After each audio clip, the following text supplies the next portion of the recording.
Buenas tardes a todos y bienvenidos a esta nueva conferencia del ciclo Ciudades y Arquitectura, organizado por Fundación Ibercaja y el Colegio Oficial de Arquitectos de Zaragoza. Es un placer tenerlos con nosotros en esta tarde en la que nos adentraremos en la fascinante ciudad de Turín. La conferencia de hoy nos permitirá descubrir una ciudad que, situada a los pies de los Alpes y a orillas del río Po, ha sido testigo de una evolución histórica y urbanística única. Podremos también reflexionar sobre la capacidad de Turín para integrar infraestructuras, recuperar el patrimonio y transformar su imagen, especialmente con motivo de eventos tan significativos como los Juegos Olímpicos de Invierno de 2006. Y para guiarnos en este recorrido, tenemos el honor de contar con Sergio García Pérez, profesor ayudante, doctor de Urbanística y Ordenación del Territorio en la Universidad de Zaragoza.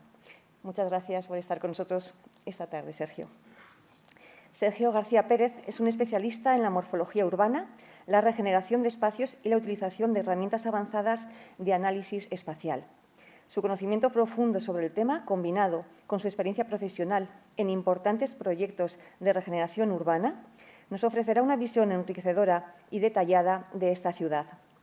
Sin más, agradecer de nuevo a Sergio su compañía, a ustedes también por acompañarnos esta tarde y les deseo que disfruten con esta conferencia sobre una ciudad que ha sabido reinventarse sin perder su esencia. Muchas gracias. Gracias.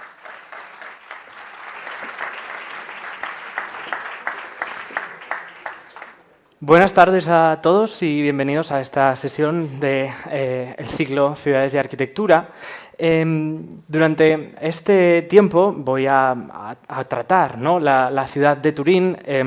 Antes me gustaría agradecer a la Fundación Ibercaja por seguir creyendo en la organización de este ciclo. También al Colegio de Arquitectos por su apoyo, a Carlos, a Ray por la invitación a realizar esta conferencia y, por supuesto, también a todos los asistentes a la misma, en especial pues, a los familiares, a los amigos y también a los alumnos que están por aquí presentes. Para mí, hablar de Turín me reconecta, ¿no?, con una conexión emocional muy fuerte, ¿no? Turín es, sobre todo, siempre digo, ¿no?, que Turín me eligió a mí en vez de yo elegir a Turín como destino de Erasmus, porque realmente Turín no fue la primera opción que yo elegí para ese momento tan crucial, ¿no?, que es elegir precisamente el destino de Erasmus en un estudiante universitario. Y ese descubrimiento, ¿no?, que tuve de Turín, paseando por allí, recorriendo sus calles, las lecciones magistrales también de arquitectura, de restauración, que allí recibí, es parte de lo que yo les quiero mostrar, ¿no?, en esta conferencia. Parte, ¿no?, de esa imagen mental que construimos cuando visitamos y cuando podemos y tenemos la oportunidad de vivir, ¿no?, en una ciudad. Fue 2012, aquella primera foto, ¿no?, en la que estaba en un enero nevado con los nervios de empezar, ¿no?, un nuevo semestre en esta maravillosa Facultad de Arquitectura, ¿no?, en el Castillo del Valentino. Y fueron 6 meses, ¿no?, de recorrer y fotografiar la ciudad, ¿no?, y todos estos espacios y lecciones, ¿no?, que pudo dar la ciudad a mí. Además, es muy curioso también, o una coincidencia que me apetece también señalar.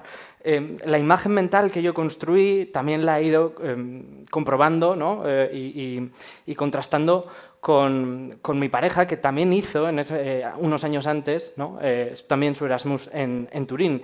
Y es bastante bonito, ¿no?, comprobar cómo las imágenes mentales que tenemos de la ciudad es diferente, ¿no?, en cada una de las personas. Y por lo tanto yo hablaré desde mi propia experiencia, no como una voz experta en la ciudad de Turín. Seguro que hay voces muchísimo más expertas en la ciudad y también por eso bueno, reconozco mi humildad, ¿no?, y también mi respeto al hablar de esta ciudad. Me gustaría comenzar con una cita y una referencia de un libro que utilizo mucho en mis clases. Una cita de los grandes Philippe Panéret y David Manjan, que nos habla de que cada ciudad nos enseña algo sobre todas las demás. Nos remite a otra parecida o diferente, donde se plantea la misma cuestión, a veces en los mismos términos, a veces inventando soluciones nuevas. Un café en una esquina, una parcela de gran fondo, callejones escalonados. un paisaje cubierto, la calle de un puerto. Nantes, Génova, Estambul, Port-Said, Buenos Aires, Montreal, Manaus. Creo que esta reflexión de estos dos grandes arquitectos y urbanistas nos viene a decir que podemos aprender desde la analogía o desde la diferencia de distintas ciudades, ¿no? Y es por eso también que el viaje en arquitectura, sobre todo, ¿no?, tiene esta capacidad de hacernos entender y reflexionar más allá de la ciudad que visitamos, sobre nuestra propia ciudad y sobre los propios problemas que nosotros debemos resolver, ¿no? Sobre entender cuáles son las lecciones, ¿no?, del entorno próximo que nosotros podemos empezar a aplicar, ¿no?, en aquello sobre lo que estamos trabajando. Y empezar, ¿no?, a hablar de la ciudad de Turín, pues obligatoriamente me lleva a empezar a plantear la conferencia desde esta diapositiva, ¿no? Una diapositiva en la que pueden ver, sobre todo, una ciudad de Turín situada a orillas del Po, pero sobre todo, ¿no?, a los pies de los imponentes Alpes, ¿no? Esas montañas nevadas que, si ahora mismo hacemos una abstracción y empezamos a dibujar, ¿no?, esas montañas a través de sombras, sobre todo lo que nos empieza a dibujar también es la ausencia de la sombra, ¿no?, la llanura, tan importante como la montaña. Una llanura que va recogiendo, ya ven, gran parte de los afluentes del Po, ¿no?, y sobre todo los más interesantes serán en la ciudad el río Dora, ¿no?, y el río Stura, que va recogiendo, ¿no?, por lo tanto, también los ríos, ¿no?, los afluentes que van llegando desde los pies de los Apeninos, ¿no?, tan importantes, a veces olvidados, ¿no?, en la ciudad de Turín, pero igualmente representativos. Y ya ven también, ¿no?, la acción urbanizadora de un municipio de Turín que es relativamente pequeño, es una situación casi similar a la que sucede en Barcelona, de un municipio realmente pequeño, pero rodeado, ¿no?, de muchísimos otros municipios que configuran, pues, un área metropolitana, bueno, de una de las grandes áreas metropolitanas de las ciudades italianas. Y esta foto representa bien, ¿no?, ese marco territorial que les estaba mostrando. Creo que resume bien cómo Turín es, pues, esa capital, ¿no?, de la región a los pies del monte, ¿no?, del Piemonte, que se sitúa a orillas del río Po y siempre tiene presencia esa montaña, ¿no?, a veces nevada, de los Alpes. Ojalá tengan la suerte de visitar Turín un día que haya poca contaminación y poca calima, ¿no?, para realmente sentir, ¿no?, la presencia de la montaña tan próxima a la ciudad. Como decía, ¿no?, mi imagen mental y lo que yo aprendí de Turín, pues lo he estructurado en este relato, ¿no?, que podría ser hablar de la Turín de la ciudad de los Saboya, hablar de la Turín capital del Reino de Italia y ciudad industrial, y también hablar de la Turín contemporánea como esa Turín postindustrial. Iniciamos entonces nuestro viaje, aunque nos vayamos a aproximar a la ciudad de los Saboya un poquito antes. La ciudad de Turín la fundan los romanos pues, en un periodo muy próximo a la fundación de Zaragoza, ya por el 28 a.C.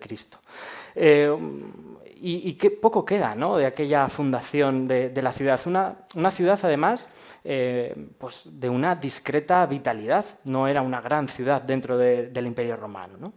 Ya ven, ¿no?, que seguramente no queda nada, ¿no?, de aquella ciudad, y a la vez quedan muchas cosas. Queda la trama, queda la forma, ¿no?, que nos regalaron en ese sentido los romanos, ¿no?, una posición paralela y perpendicular a los dos ríos, ¿no?, al Dora por arriba y al Po en este otro lado. Como digo, poco queda, ¿no?, pero algunas huellas, ¿no?, todavía permanecen, ¿no? El teatro romano y el parque arqueológico de la Porta Palatina, pues todavía representan, ¿no?, a esa ciudad romana, ¿no? Ciudad romana que permanecería en su forma invariable durante el medievo. Una ciudad que todavía sigue delimitándose en lo que se llama ese cuadrilátero romano. Una ciudad que poco a poco, eso sí, iría ganando importancia, ¿no? Pasaría de esa discreta vitalidad de los romanos a entender la posición geoestratégica en la que se situaba, ¿no? La importancia en este sentido del marco territorial vuelve a ser muy importante, ¿no? Tenemos, por un lado, la llanura de la que estábamos hablando, la gran llanura padana, ese valle del Po, que permitía, además, ¿no?, con la presencia del agua, un intercambio rápido de las mercancías y también del transporte de viajeros, ¿no? Y sobre todo permitía también un control sobre los caminos fronterizos que se estaban estableciendo entre Francia y la propia Italia. No es casualidad, ¿no?, que el ducado de los Saboya, siempre a mitad de camino, ¿no?, entre Francia e Italia, decidiera trasladar su capital desde Chamberí hasta la ciudad de Turín, porque precisamente la ciudad de Turín estaba ganando, ¿no?, esa posición geoestratégica, y eso les permitía tener un mayor control sobre esas rutas fronterizas y también sobre el propio comercio. Los primeros duques, Emmanuel Filiberto y Carlo Manuel, empezarían, ¿no?, a partir de 1563 a transformar la ciudad desde ese cuadrilátero romano que había permanecido invariable, ¿no?, en la época del medievo. Y las primeras actuaciones tienen que ver también con la defensa de la propia ciudad. Si se dan cuenta, están apareciendo en estos mapas históricos los primeros bastiones, ¿no?, de la ciudad. Y también, ¿no?, las primeras decisiones de aquellos programas necesarios, ¿no?, para empezar a establecer la capital del Ducado de los Saboya. En concreto, ¿no?, la localización del Palacio Ducal en 1583 en un punto en el que había espacio libre para hacerlo, precisamente muy próximo al Teatro Romano, muy próximo a la catedral medieval que había empezado a construirse, ¿no?, y en uno de esos extremos del propio cuadrilátero. Pero a la vez que se estaban implementando los primeros edificios relacionados con la corte, la ciudad estaba experimentando también una necesidad de crecimiento. Y yo creo que aquí es uno de los primeros aciertos, ¿no?, y genialidades que podemos aprender de Turín, ¿no?, porque todas nuestras ciudades han crecido desde el núcleo romano hacia el exterior, pero no todas lo han hecho como Turín. Y es que Ascanio Vitozzi y Carlo de Castelmonte decidieron continuar y observar la trama que estaba generando el cuadrilátero romano, ¿no?, para el propio crecimiento de la ciudad. Ya están viendo, ¿no?, en estos crecimientos sucesivos, siempre en torno al propio cuadrilátero, cómo se están estableciendo, ¿no?, relaciones en torno a las geometrías de la cuadrícula original de la ciudad.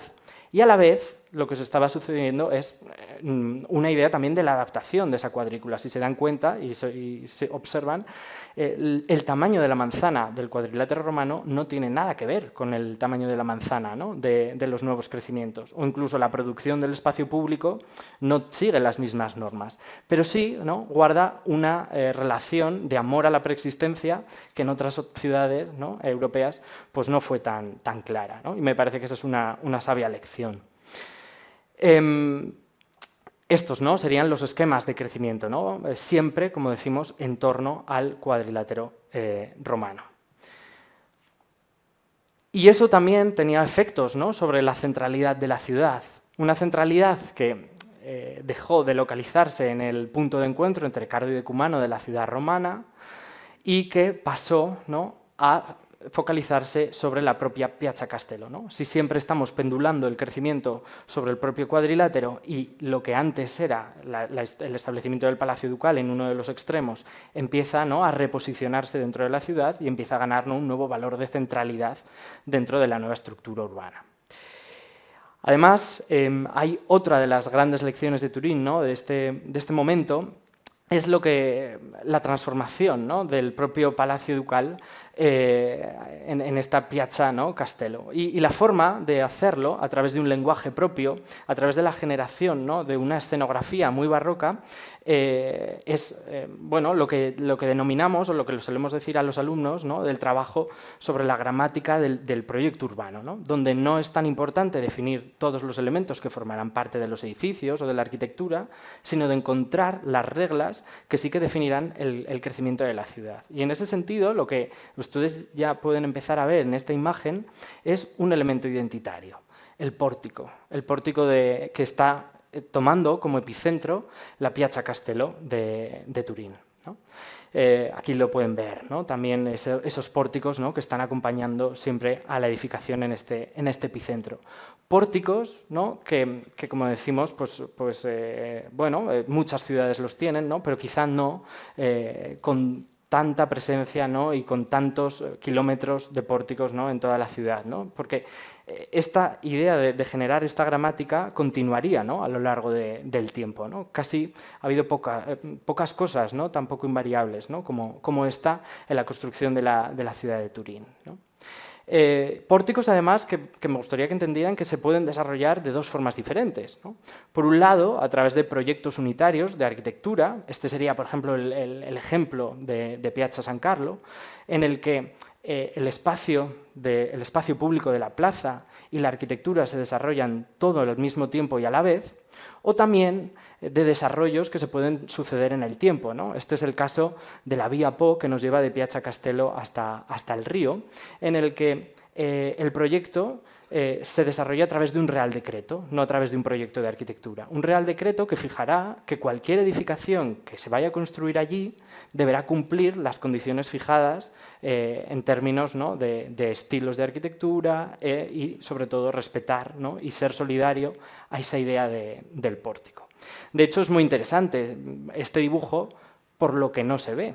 Si se dan cuenta, aquí estamos viendo, ¿no?, el pórtico, pero no estamos viendo las edificaciones, las 5 o 6 o 7 edificaciones que habrá, porque eso en el Real Decreto no importa. Lo que importa es el pórtico y ya llegarán, ¿no?, posteriormente los arquitectos que desarrollarán de forma solidaria esa arquitectura. Por lo tanto, estas dos formas, ¿no?, de construir esta ciudad aporticada, ¿no?, estas dos formas de entender esa escenografía barroca y de entender, ¿no?, ese elemento tan importante para la gramática, ¿no?, de la ciudad. Y también, ¿no?, es un momento importante la presencia, ¿no?, de estos dos personajes en esa construcción de la ciudad barroca. Por un lado, Guarino Guarini, que solo estaría 14 años en Turín, de 1666 a 1680, y Filippo Juvarra, ¿no?, un poquito posterior, que estaría 20 años, de 1714 a 1734. Fueron ellos dos los que hicieron, ¿no?, que Turín pasara a la historia de la arquitectura, ¿no?, como esa ciudad barroca, y que seguramente pues, en todos nuestros manuales, ¿no?, de historia de la arquitectura pues, estuvieran siempre presentes, ¿no?, la ciudad de Turín. Por un lado, la obra que nos deja Guarino Guarini está muy concentrada, ¿no?, en torno a Piazza Castello. Guarino Guarini, que había estudiado en Roma, se había formado también, ¿no?, muy próximo a Borromini, y compartía con él muchas de sus características, ¿no? Por un lado, ser una persona profundamente religiosa. De hecho, él era es ordenado sacerdote de la Orden de los Teatinos, y también compartía el amor por las matemáticas, ¿no?, y también la profesión de arquitectura. De hecho, Guarino Guarini es uno de los primeros que escribe tratados de geometría descriptiva. ¿No?, es un adelantado, ¿no?, a su época. Y de hecho es llamado a Turín en un primer momento por la Orden de los Teatinos para construir la iglesia de San Lorenzo. Una iglesia de San Lorenzo que, bueno, puede ser que sea discreta, ¿no?, desde fuera, incluso con un aspecto más clásico de lo que podemos ver en el interior. Pero de hecho en el interior es donde empezamos a ver, ¿no?, precisamente ese amor por la geometría, ese conocimiento exhaustivo, ¿no?, y esas relaciones que tiene, ¿no?, con Borromini. Existen relaciones, ¿no?, entre esta iglesia de San Lorenzo y San Ivo de la Sapienza en el uso del triángulo para la generación, ¿no?, de esta cúpula. Quizá también más impresionante pues, es su trabajo para la capilla de la Sábana Santa. Enseguida la corte ve la posibilidad, ¿no?, de trabajar con él y resolver uno de los grandes problemas, ¿no?, que había tenido hasta ese momento la Casa Saboya, ¿no?, cuando había transferido en su transferencia de Chambería a Torino. Nunca supo, ¿no?, dónde ubicar su tesoro de la Sábana Santa.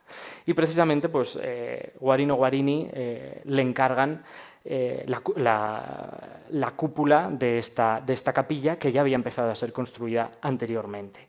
Y es inexplicable, yo creo, la magia, ¿no?, de esta cúpula, la forma en la que tiene, ¿no?, Guarino Guarini de relacionar, ¿no?, de forma magnífica, maestra, ¿no?, la forma en la que entra la luz, la forma en la que la geometría le permite construir, ¿no?, precisamente todas estas formas, ¿no? Bueno, hay que visitarlo, es inexplicable. También, ¿no?, trabajará en Palazzo Carignano, ¿no?, un palacio para la corte, y aquí las referencias, ¿no?, también con Borromini pues son muy claras, ¿no?, en la forma en la que tiene de trabajar, ¿no?, de excavar el muro y de generar movimiento a través de la curva, ¿no? En este caso, también frente a la arquitectura de Borromini, ¿no?, muy propia del material, ¿no?, un material de ladrillo, quizá con mucho menos simbolismo, ¿no?, del que nos tenía acostumbrados, en este caso, Borromini. Bueno, lecciones magistrales ya ven en solo 14 años, ¿no?, que estuvo en la ciudad. Filippo Juvarra, en cambio, ya es de una generación posterior, ¿no?, del propio Settecento, y con otras influencias también dentro de la propia ciudad. Juvarra empezará a trabajar, será el primer arquitecto real de la corte y empezará a trabajar bueno, en las dependencias propias de la corte. El primero de ellos será este Palazzo Madama. Palazzo Madama, que estaba dentro de esa Piazza Castello, ¿no?, y dentro del castillo de esta ¿no?, plaza donde se encontraban pues, la mayoría de dependencias de los Saboya. Y lo que se encuentra, si recuerdan nuestras anteriores diapositivas, es una configuración medieval, ¿no?, de este palacio. Y él empieza a trabajar en la renovación urbana de este ámbito, también, ¿no?, proponiendo nuevas formas, ¿no?, de intervenir sobre este patrimonio, ¿no? Nuevas formas más propias del lenguaje que él quería utilizar, ¿no?, en este caso pues, el barroco. Y de hecho pues, no termina su intervención en Palazzo Madama, que estaba prevista, ¿no?, que fuera, ¿no?, de este estilo barroco por todo el perímetro del palazzo, pero sí dejó, ¿no?, esta gran escalera juvarriana, ¿no?, denominada así. Esta forma, ¿no?, de adherirse al edificio, de construir, ¿no?, una nueva fachada que le permitiera dar el lenguaje que él creía apropiado, ¿no?, para la propia plaza. Y también intervendría en lo que se llamarían las residencias abaudas, ¿no?, de suburbanas de la propia corte. Están viendo en el centro la propia ciudad de Turín y su crecimiento hasta ese momento. También están señalados ahí Piazza Castello, ¿no?, y el propio Castello y Palazzo Madama, y ya empiezan a ver, ¿no?, la presencia que tienen pues, todas las residencias urbanas de los Saboya. Por un lado, aquí tenemos la más próxima sería el Castello del Valentino, el Palazzete de Casa de Stupinigi, la Regia Venaria, el Castillo de Rivoli y también, ¿no?, el mausoleo del Superga. Él interviene en muchas de ellas y, bueno, por poner alguna dentro de esta presentación, me parecía que podía ser muy interesante, ¿no?, el trabajo y la creación, ¿no?, que hace dentro del palacete de Casa de Stupinigi, ¿no?, la creación pues, de este nuevo residencia suburbana de los Saboya, en el que me interesa, además del edificio y lo magnífico, ¿no?, que es, que entiendan, ¿no?, el edificio al final de un eje, ¿no?, de un eje pues, que acabaría construyéndose a lo largo del tiempo, ¿no? Casi todos los edificios, ¿no?, a posteriori empezarían a entender ese amor también a la preexistencia de este eje, y es una estrategia que se repetiría también en los ejes que van hacia el Castillo de Rivoli o en los ejes que van, ¿no?, hacia la Regia Venaria más al norte. Y ya ven, ¿no?, también el estilo tan diferente, ¿no?, entre Guarino Guarini y Filippo Juvarra, ¿no? Los interiores, ¿no?, muchísimo más de influencia rococó, ¿no?, muchísimo más sobrecargados, un rococó también luminoso, ¿no?, un rococó blanco, ¿no?, tanto al exterior como, bueno, también al interior. Juvarra se iría de Turín precisamente pues, para continuar su carrera en Madrid, ¿no?, y le sonará pues, todas sus intervenciones, ¿no?, a la corte, al servicio de la corte española. También, ¿no?, señalar la Basílica y Convento de Superga, ¿no?, como mausoleo para los Saboya. Y aquí la magia está en la elección, ¿no?, del sitio, ¿no?, de esta basílica en esos pies de los Apeninos todavía, ¿no?, no tan imponentes como en el centro de Italia, pero sí, ¿no?, con vistas sobre toda la llanura, ¿no?, sobre el control de toda esa ciudad, ¿no?, y con el fondo siempre de los propios Alpes, ¿no? Y ya ven, ¿no?, también la arquitectura pues, más clásica, ¿no?, que puede caracterizar, ¿no?, a Jubarra. Ya ven, ¿no?, un barroco muy diferente quizá al barroco romano, al que pueden estar ¿no?, muy familiarizados, ¿no? Un barroco que no depende tanto de ese poder eclesiástico, sino que está muy ligado, ¿no?, a esos desarrollos, ¿no?, de la propia corte de los Saboya. Un barroco y unas transformaciones de la ciudad barroca que darían paso, ¿no?, a unas nuevas a partir del siglo XIX. Una ciudad que, por un lado, deja de necesitar la muralla como un elemento defensivo, ¿no?, y por lo tanto ahí va a encontrar una oportunidad, ¿no?, de transformación. Esto es algo muy común, ¿no?, en todas las ciudades europeas. Y por otro, esto también dará la oportunidad de introducir nuevas necesidades, ¿no?, que tenían los ciudadanos. Por un lado, y sobre todo, ¿no?, todas aquellas relacionadas con nuevos espacios para el ocio, ¿no?, y para el paseo urbano. Luego veremos algunos proyectos, pero este cambio de cultura también es muy, muy relevante. Y sobre todo también de una forma muy específica, lo que empieza a suceder a nivel político es sobre todo la idea, y se empieza a dar forma a la reunificación italiana, ¿no?, a manos de Vittorio Emanuele II. Vittorio Emanuele que en compromiso, ¿no?, de la Casa de los Saboya en esta reunificación italiana, ¿no?, se acabaría convirtiendo Turín en la primera capital del Reino de Italia. Como decía, ¿no?, la Piazza Vittorio Veneto pues puede ser, ¿no?, ese ejemplo fantástico de nuevas necesidades y nuevos espacios públicos para el ocio y disfrute de la ciudadanía. Una plaza que hoy podríamos decir, o una estrategia, una intervención urbana que hoy diríamos que es como la posibilidad de Turín de abrirse al Po, ¿no? Esto lo hizo, ¿no?, Barcelona con su frente litoral. Pues en términos contemporáneos sería ese el lema, ¿no?, que buscaríamos. Y una intervención, ¿no?, que sigue respetando esas estructuras aporticadas, ¿no?, que ya venían desde Vía Po y que estábamos viendo, si recuerdan antes, en aquel plano, ¿no?, que comentábamos sobre ese Real Decreto que permitiría construir los pórticos, y que a mí me gusta entender que no finaliza en el propio río, ¿no?, sino que el eje monumental continúa, pasa el Po y termina precisamente, ¿no?, en el hito de la iglesia Gran Madre di Dio, muy parecida también al Panteón de Roma, ¿no?, unos siglos posteriores, por supuesto. Además, en este momento existen o empiezan a existir documentos, ¿no?, de instrumentos de planeamiento que empiezan a pensar cómo debe ser, ¿no?, el crecimiento de la ciudad. Este piano de engrandimiento de la capitale es el primer documento de planeamiento, ¿no?, que permitirá crecer o ordenar, ¿no?, los crecimientos de la ciudad de una forma sistemática como podríamos entender ahora, ¿no?, el planeamiento urbanístico. Y ahí se derivaban algunas ideas que pueden ser muy interesantes, ¿no?, y en concreto me gustaría destacar cómo empiezan a pensar estos planos de engrandimiento, ¿no?, la necesidad de crear nuevos espacios públicos que sirvan también para el ocio de la ciudad, ¿no? Y aquí es donde podemos entender la transformación que sufre el Castillo del Valentino, esa residencia suburbana de la que antes habíamos hablado, de los Saboya, con motivo de la Sexta Exposición Nacional de Productos Industriales en el 58, ¿no?, donde se decide transformar el propio castillo y a la vez regalar, ¿no?, un espacio público, un parque vinculado al mismo castillo, ya en estas situaciones, ¿no?, donde la ciudad había empezado a crecer y por lo tanto esa situación suburbana ya no era tal, ¿no?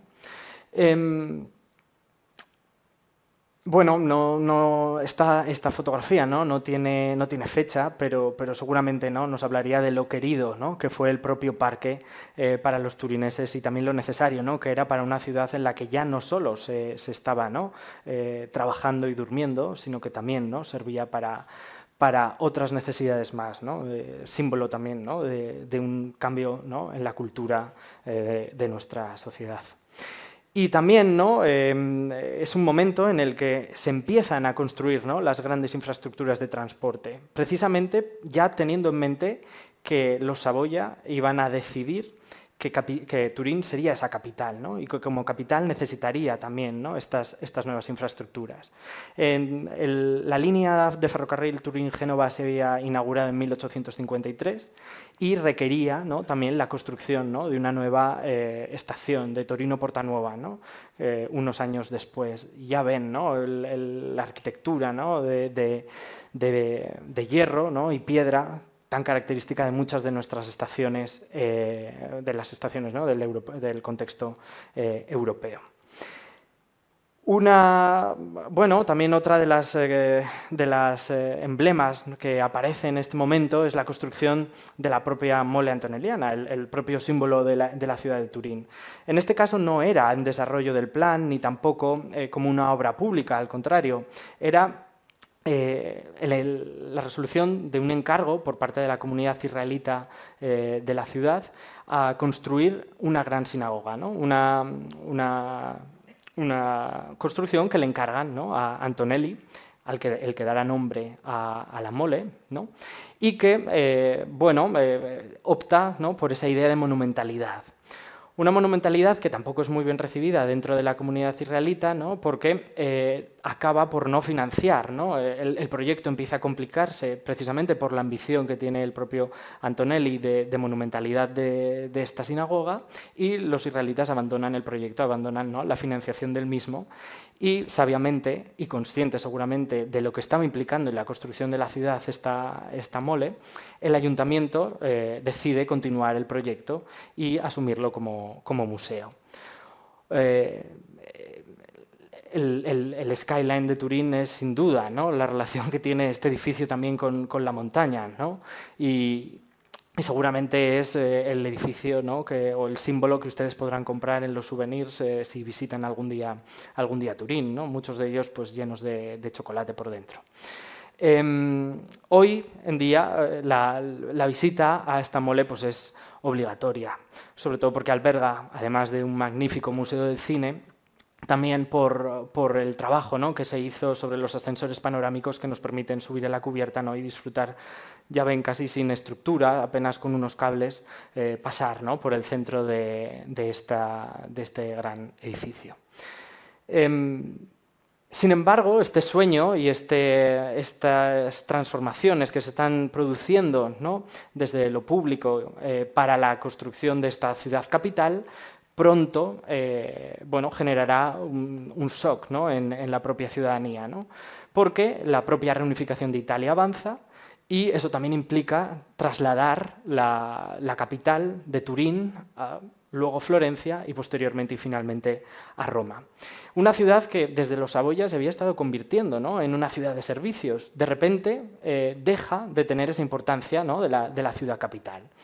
Una ciudad, por lo tanto, que tiene que encontrar nuevos agentes y nuevas formas, ¿no?, de motor económico, ¿no?, en la propia ciudad.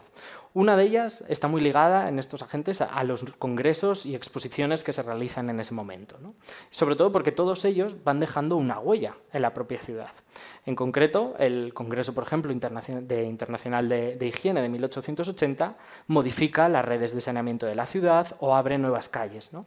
En la diagonal Pietromica seguro que es paseada por muchos de ustedes, ¿no?, en caso de que quieran llegar, ¿no?, a Piazza Castello.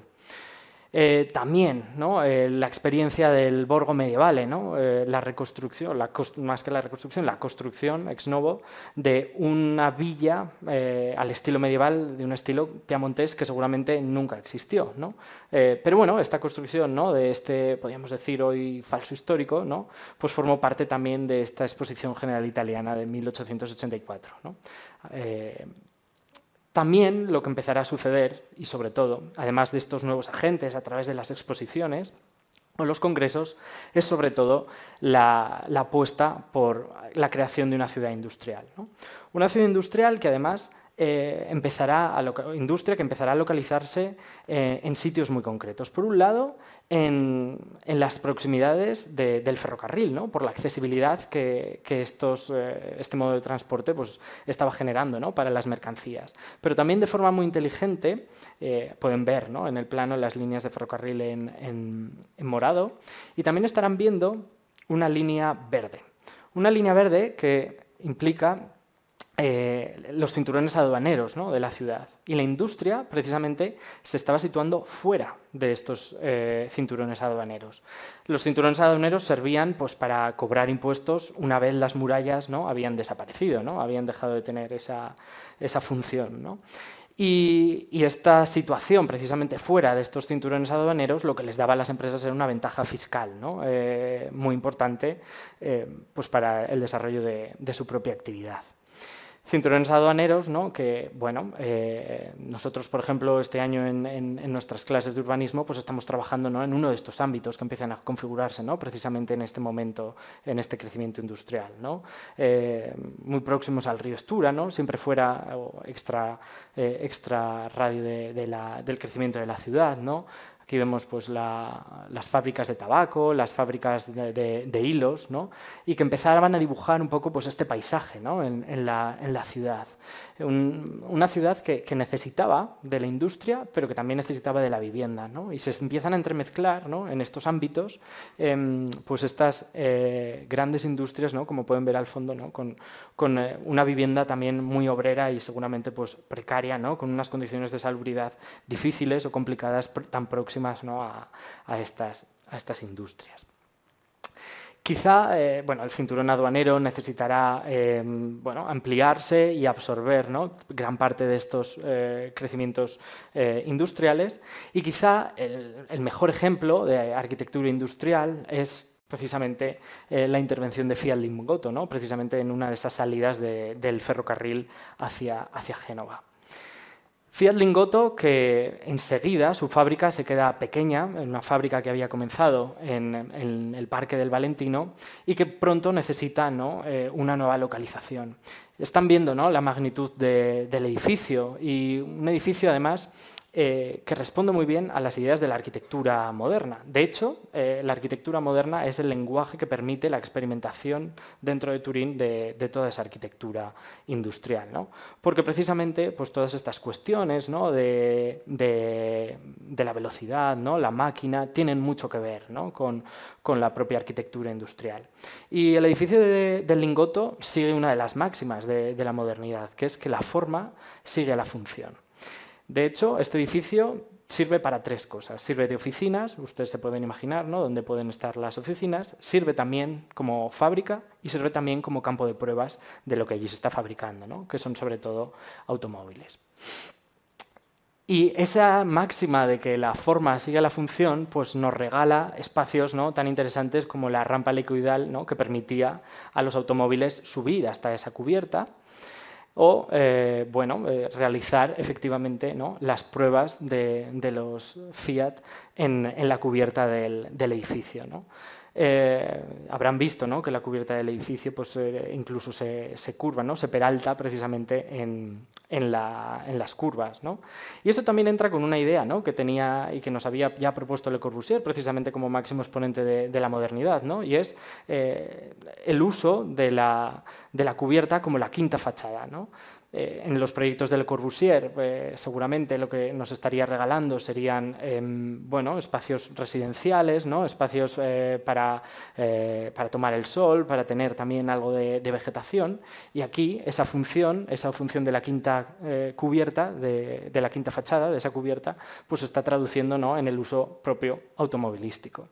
De hecho, Le Corbusier tiene una foto también en esta cubierta, y bueno, yo espero que los coches estuvieran parados, si no estaría corriendo muchos riesgos, ¿no? Como quizá cometen nuestros influencers hoy en día para hacer muchas de sus fotografías.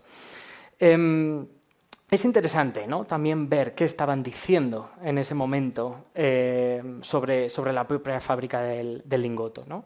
Para Le Corbusier decía, ¿no? Que se trataba de un gran avance, ¿no? En la planificación urbana en la edad de la máquina. Es que realmente todos la propaganda de Le Corbusier, ¿no?, puede resumirse también en el edificio del Lingotto. Para Mussolini, ¿no?, adquiere también esta condición política, ¿no?, de que el Lingotto representa la perfecta personificación de una fábrica fascista. Y también es interesante dar voz a esas voces a veces marginales, ¿no?, en la arquitectura, ¿no?, como esta de Eduardo Perisco, ¿no?, que hablaba de que se trataba realmente de una prisión inhóspita y grande para todos aquellos que tenían que pasar gran parte de su día trabajando en su interior. Bueno, es interesante, ¿no?, comprobar las distintas, ¿no?, aproximaciones, ¿no?, y formas de entender un edificio, ¿no?, tan emblemático como el Lingotto. Por supuesto, los efectos de la guerra, de la Segunda Guerra Mundial, ¿no?, en la ciudad de Turín, pues fueron devastadores. Fue impresionante encontrar esta colección cartográfica en el que se cartografiaba edificio a edificio a esta escala 1:5000 los daños causados precisamente por la guerra. Y Turín era objetivo precisamente pues, por ser ese gran motor industrial, ¿no?, de Italia. Ya ven, ¿no?, en rojo muy fuerte los daños gravísimos, en fucsia los daños graves y en rosa claro los daños ligeros. El 40% del tejido urbano de Turín fue dañado durante la guerra. Esta es una fotografía, ¿no?, del propio Lingotto como efecto, ¿no?, devastador, ¿no?, que tuvo en la ciudad. Y también, ¿no?, en este momento es un momento de volver a reinventarse, ¿no?, y volver a transformarse, ¿no?, de volver a pensar cómo tenía que ser, ¿no?, la reconstrucción, por un lado económica y por otro lado también urbana, ¿no?, de Turín. Existen, ¿no?, documentos como estos planos reguladores de la ciudad que, bueno, combinan esta necesidad de liberar suelo para la industria, para volver a construir ese gran motor económico y a la vez que construir industria, construir vivienda y residencia que pudiera alojar a todo ese crecimiento demográfico asociado, y también, ¿no?, otras ideas, ¿no?, como podían ser la descentralización o la necesidad de descentralización del propio Turín. En uno de esos puntos de necesaria descentralización vuelven a utilizar las exposiciones como oportunidad, ¿no?, para ese desarrollo urbano.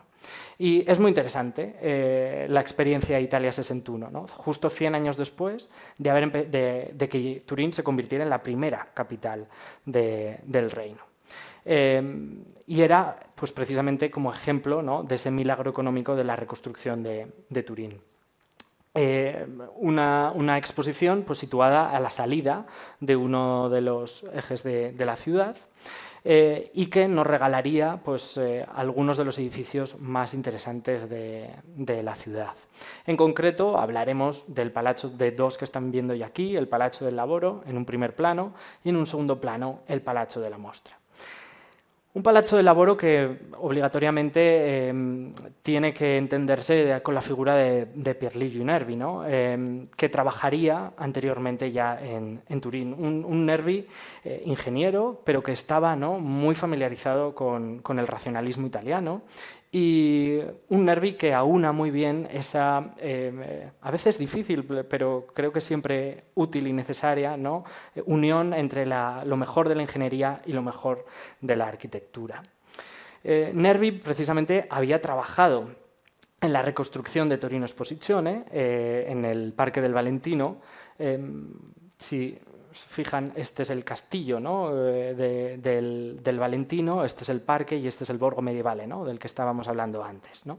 Y precisamente en un entorno pues, devastado por la guerra, ¿no?, Nervi proyecta aquí dos salas muy, muy interesantes, dos pabellones, ¿no?, porque son campo de experimentación precisamente de lo que a él más le interesaba, ¿no?, el uso, por ejemplo, del hormigón prefabricado pues, para la construcción de estas grandes luces y la forma, ¿no?, en la que tiene la estructura de conformar espacio arquitectónico, pero también, ¿no?, de cómo es capaz, ¿no?, de entrar la luz en estos huesos, podríamos decir así, prefabricados.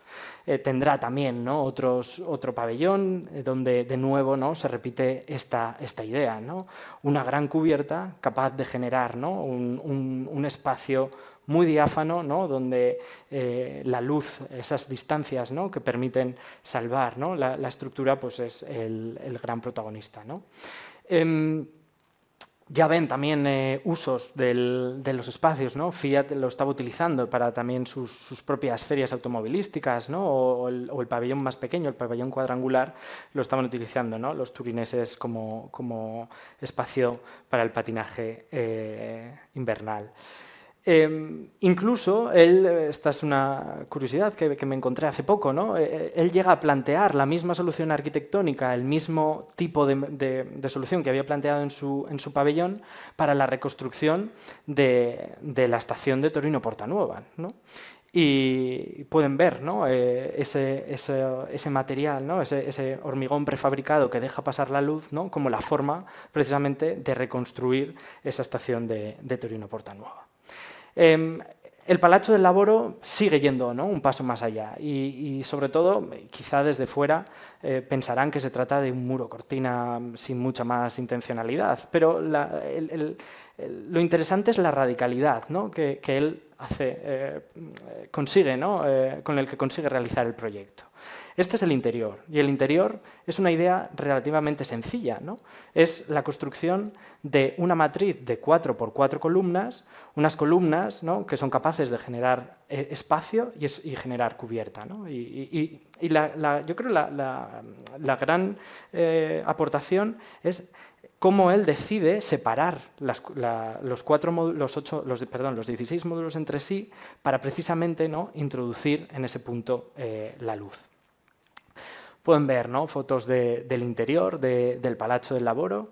Y bueno, es impresionante ver las obras en construcción, ¿no? del propio palazzo, ¿no? Bueno, es un edificio mágico que confieso que nunca he podido visitar porque siempre ha estado en desuso, ¿no? No siempre, pero ha tenido, ¿no? muchísimos problemas pues, precisamente para encontrar un uso y actualmente pues, sigue en desuso, actualmente con obras, esperando, ¿no? Poder reabrirlo. Fíjense también en la potencia, ¿no? que tuvo este proyecto dentro de la cultura arquitectónica. Es verdad que yo nunca he podido visitar dentro el Palazzo del Lavoro, pero todos seguramente hemos estado en algo parecido, ¿no?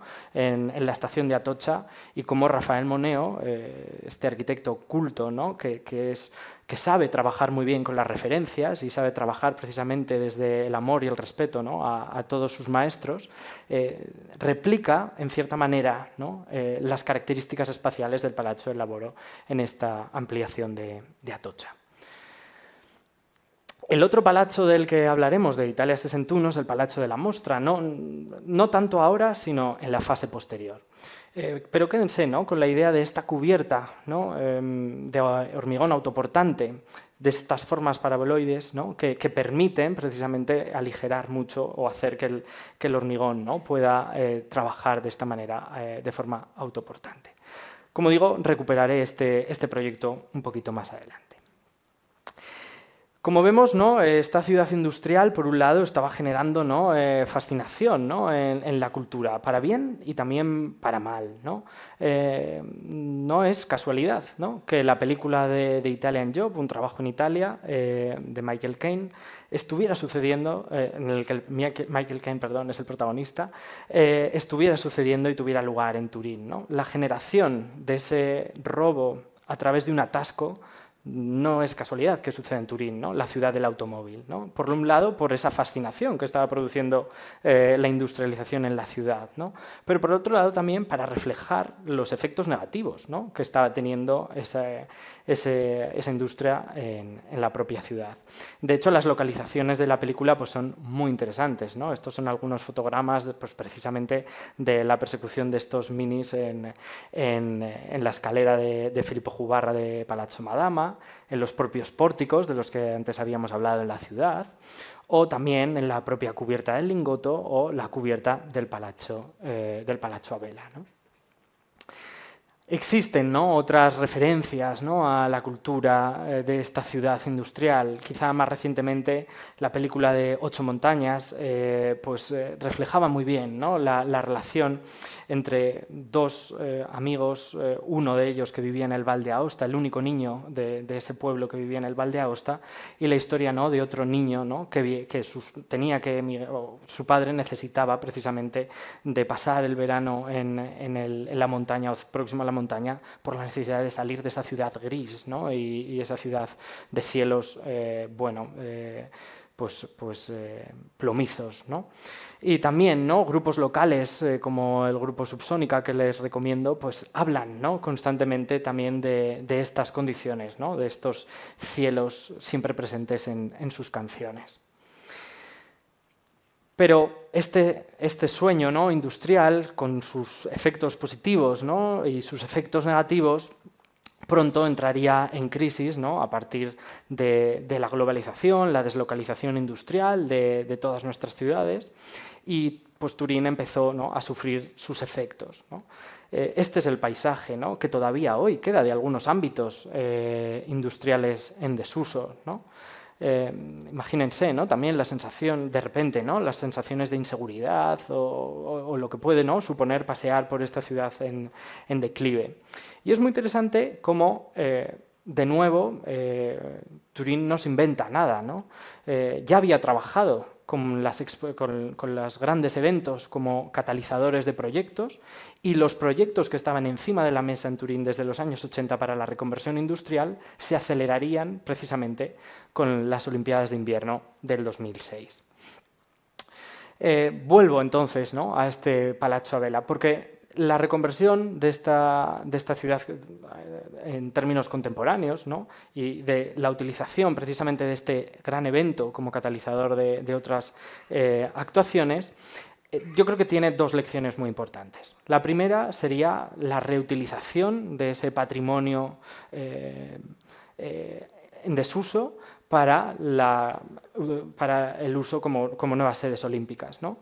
Y el Palazzo Avella en ese momento pues, es reconvertido a sede olímpica para patinaje artístico. Y bueno, la intervención que realiza Gaia Aulenti para este Palazzo Avella, que seguramente, ¿no?, es muy interesante desde el punto de vista del edificio, quizás menos sensible a la situación inicial, ¿no?, del propio Palazzo Avella.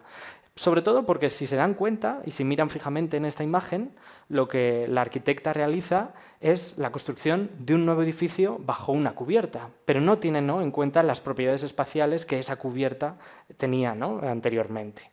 De hecho, es más dramático el interior, ¿no?, donde a mí me gustaría más ver la competición, ¿no?, de patinaje artístico precisamente bajo esa gran cubierta de hormigón autoportante y no sobre esta otra cubierta. Pero bueno, estas críticas también a las formas de restauración de este patrimonio, pues creo que habría que sopesarlas, ¿no?, con cuáles eran realmente las alternativas que estaban encima de la mesa, ¿no?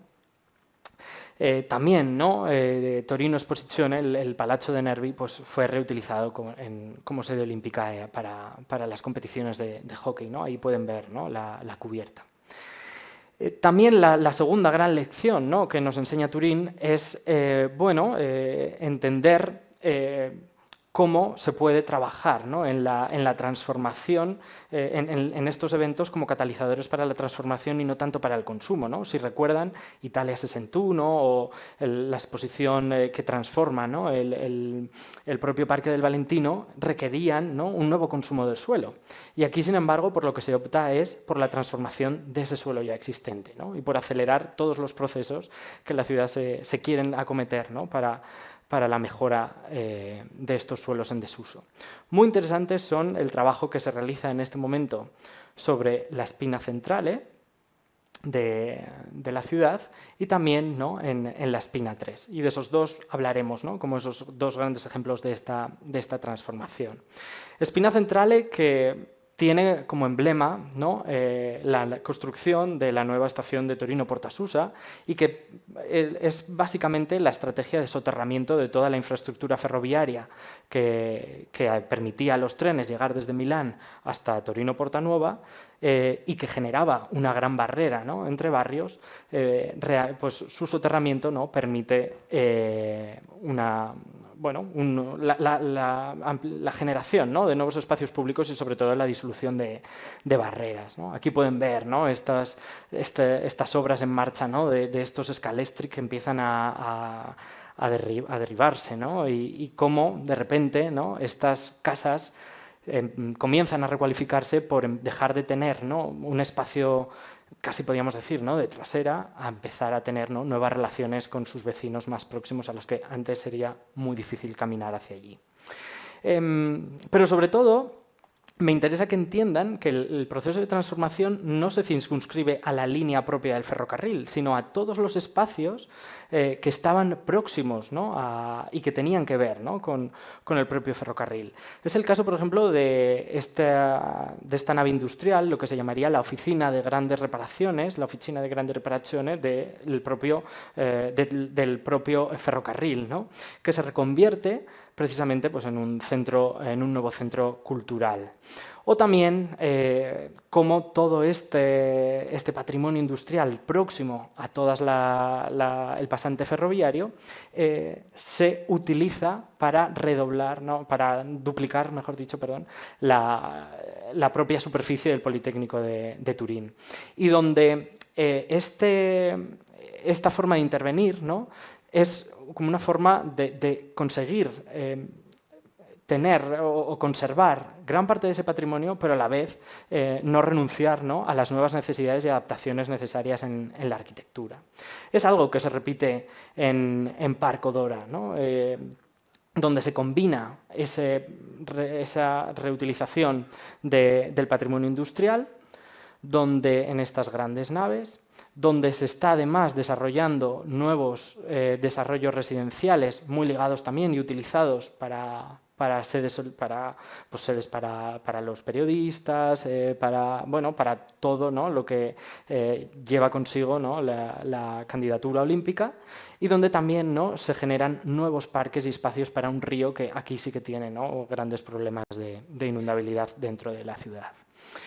Y ya ven, ¿no?, la forma de intervenir sobre este patrimonio, donde frente a la idea de la conservación más, podríamos decir, exhaustiva, me gusta más la idea de adaptación, ¿no?, de mutabilidad que ofrece a la ciudadanía, ¿no?, la construcción de este patrimonio industrial dentro de un parque, ¿no?, a veces cubierto, ¿no?, a veces descubierto, ¿no?, donde los muros ya están creados, ¿no?, y a veces es necesario abrirlos porque son necesarias, ¿no?, nuevas conectividades. Este viaje y esta imagen mental de lo que podemos aprender de Turín, pues acaba aquí. En cierto sentido, todas estas elecciones sobre este relato que he construido también incluye muchas omisiones, ¿no? Y también me gustaría ser consciente, ¿no?, de lo que me he dejado en el camino. Y quizá pues, hablar de la arquitectura de Carlo Molino, hablar de la presencia de Nietzsche en la ciudad, hablar también de los desarrollos residenciales muy ligados a la arquitectura industrial o el propio desarrollo de la arquitectura moderna, ¿no?, entre guerras de Turín, serían otras conferencias, ¿no?, y serían otros relatos igualmente interesantes, pero que por desgracia no hemos podido realizar aquí. Me gustaría también animarles a conocer que dentro del Departamento de Arquitectura estamos realizando, ¿no?, una serie de viajes en el curso de tercero, y en concreto pues este año realizaremos nuestro viaje a Turín. Todas las guías de viaje que generan nuestros alumnos y las crónicas de los mismos están colgadas, ¿no?, en la página web del departamento, y si alguna vez van a iniciar un viaje, pues les recomiendo consultarlas y leerlas. Y también me gustaría pues, darles las gracias, ¿no?, a este equipo de estudiantes que ya está trabajando, ¿no?, con todo su entusiasmo, con toda su ilusión en la nueva guía de viaje, ¿no?, en la que ya empezamos a ver, ¿no?, estos primeros bocetos de lo que será la guía de Turín, y que espero pues, que poder compartirla con ustedes en nuestra página web pues, seguramente a finales de este año. Repito la pregunta, ¿no?, que iniciábamos al inicio, ¿no?, con Philippe Paneret y Manjan. ¿Cuáles son las lecciones que nos permite aprender, ¿no?, Turín? Para mí son la sintaxis, ¿no?, del proyecto urbano, esa gramática del proyecto urbano, la intervención sobre el patrimonio con ese lenguaje contemporáneo, la transformación de los sistemas productivos, la ocasión de la transformación, o también la intervención sobre el patrimonio desde la adaptación a la necesidad contemporánea. Todos estos procesos son comunes a nuestras ciudades. Estamos realmente hablando de Turín, podemos hablar de Nantes, podemos hablar de Chicago, que vendrá la semana que viene, podría ser Zaragoza. Todos ellos, ¿no?, nos remiten a cuestiones que nosotros podemos aprender de tanto de los aciertos y de los errores de otras ciudades y que seguramente serán muy útiles, ¿no?, para resolver nuestros problemas de nuestros entornos más próximos. Así que nunca dejen de hacerse estas preguntas y nunca dejen de mirar a su alrededor, porque puede ser que la respuesta esté más cerca de lo que esperan. Acabo aquí. Muchas gracias y cualquier pregunta estaré encantado de resolver.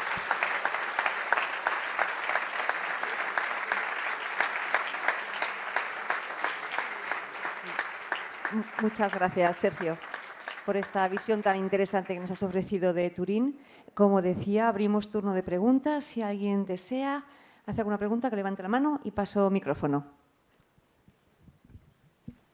Oye, enhorabuena por la conferencia, muy bien, pero me gustaría que insistieras en ese proceso de destruir la sombra urbana que produce el ferrocarril en el interior de las ciudades, porque lo has pincelado, pero hay mucha materia ahí, ¿eh? ¿Podrías incidir en ese tema? Sí, sí, sí, claro. Esto es algo bueno, que es bastante análogo, ¿no?, en muchas de nuestras ciudades. Podríamos hablar del proyecto urbano de Turín, pero podríamos hablar del pasante ferroviario de Madrid, podríamos hablar de la nueva integración ¿no?, de la trasera de Sants en Barcelona.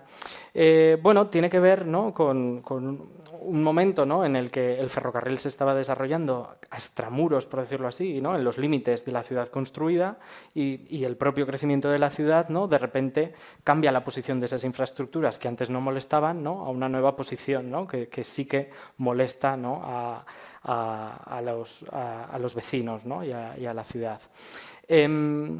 Infraestructuras que a la vez, ¿no?, unen y a la vez separan, ¿no?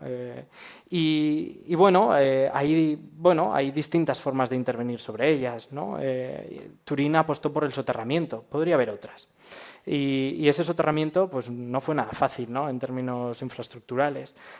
Por allí también pasaba el Dora, por allí pasaba la Metropolitana de Torino. Bueno, tenía su complejidad y sobre todo hacerlo mientras se tenía que garantizar también, ¿no?, el tráfico ferroviario en las estaciones. Yo creo que ahí lo más interesante es entender, como decía, que no es un proyecto de una línea, ¿no?, sino que es un proyecto de una línea que se va ensanchando, ¿no?, que va cogiendo, ¿no?, mucho terreno, ¿no?, de lo que está sucediendo a un lado y a otro de la vía, ¿no?, y que frente a una intervención que permite luego generar, ¿no?, un nuevo espacio público, es sobre todo, ¿no?, ese trabajo sobre el patrimonio industrial, ¿no?, que empieza a suceder, ¿no?, pues en el Politécnico, en el resto, ¿no?, de intervenciones que hemos visto. Y que seguramente, si se hubiera producido 20 años antes, seguramente muchas de esa forma de intervenir sería muy diferente, ¿no? Seguramente no hubiéramos respetado gran parte de ese patrimonio industrial, ¿no? Y me parece muy interesante, ¿no?, que también el tiempo, a veces, aunque los proyectos se retrasen, aunque los proyectos no se produzcan, ¿no?, en el momento en el que se empiezan a pensar, quizá temporalidades distintas, ¿no?, que tienen las ideas a que tienen realmente cuando se ejecutan los proyectos, a veces hacen que los proyectos sean mejores, ¿no? Y eso también me parece una gran lección, ¿no? Buenas tardes. Bueno, lo primero de todo, Sergio, felicitarte por la extraordinaria conferencia que acabas de darnos. Y te quería hacer una pregunta. Tanto tú como los alumnos de la Escuela de Arquitectura que realizáis estos viajes y que también aprovecháis para estudiar las ciudades, sé que es un poco delicado y que si no quieres contestar, pues no contestes. Si crees que un poco en el contexto de una ciudad como Zaragoza o algunas otras españolas hay alguna lección del recorrido y del análisis que has hecho de Turín que podía venirnos bien en el presente o en el medio plazo de algunos de los problemas que surgen en esa clave un poco regeneradora o como le quieras llamar, ¿eh? Felicidades, insisto. Gracias. Bueno, yo creo que surgirán, ¿no?, nuevos debates dentro de la ciudad. Yo creo que yo pensaba mucho en Turín cuando estaba el debate sobre Aberli, ¿no?, dentro de la propia ciudad. No tanto, insisto, por entender Aberli como una conservación de un patrimonio tal y como era, sino entender Aberli, ¿no?, como esa capacidad de adaptación. Pero bueno, puede ser que lo entendamos como una oportunidad perdida, pero también sigue habiendo otras, ¿no? Yo creo que en ese sentido, pues la harinera a otra escala podría ser, ¿no?, un ejemplo muy exportable, ¿no?, dentro de Zaragoza, o seguramente tengamos nuevas oportunidades con Giesa y Aberli, o lo podríamos haber hecho también, ¿no?, en los entornos de las grandes metalúrgicas de las salidas al norte, ¿no?, de Zaragoza. Esa podría ser una gran lección. Yo creo que también a veces se politizan, ¿no?, algunos debates. Me acuerdo, por ejemplo, también de la politización de Expo, de la Expo que quería desarrollar, ¿no?, la Orla Sur, ¿no?, cuando nos preguntábamos si Expo sí y Expo no, y no nos preguntábamos qué íbamos a hacer, ¿no?, con esa Expo, que yo creo que es lo realmente interesante, ¿no? ¿Qué vamos a conseguir, ¿no?, con una Expo? ¿Tenemos que renunciar, ¿no?, a ellas a priori, a esos eventos? Porque sí, creo que tenemos que dejar, ¿no?, de tener debates tan simples, ¿no?, y a veces ver realmente el fondo, ¿no?, de las situaciones. Y bueno, yo creo que en ese sentido cualquier proyecto, ¿no?, que pueda estar encima de la mesa, ¿no?, y hoy quizá tenemos, ¿no?, otras formas de financiación, otras ocasiones, ¿no? Teníamos un proyecto de una línea 2 del tranvía que podía manejar, ¿no?, podía mejorar nuestra movilidad, y con fondos europeos lo podríamos haber financiado, ¿no?, y no lo hemos hecho. Nos hemos conformado con comprar 2 nuevos o 3 nuevos tranvías, ¿no? En ese sentido, pues creo que podemos aprender, ¿no?, mucho de otras ciudades, ¿no?, de sus aciertos y de sus errores, y siempre, ¿no?, poder mirar, ¿no?, en lo que está sucediendo en la Zaragoza contemporánea, por supuesto. Sí, sí. Bueno, pues damos entonces por finalizada la conferencia. Muchas gracias otra vez, Sergio, y a todos ustedes por acompañarnos esta tarde.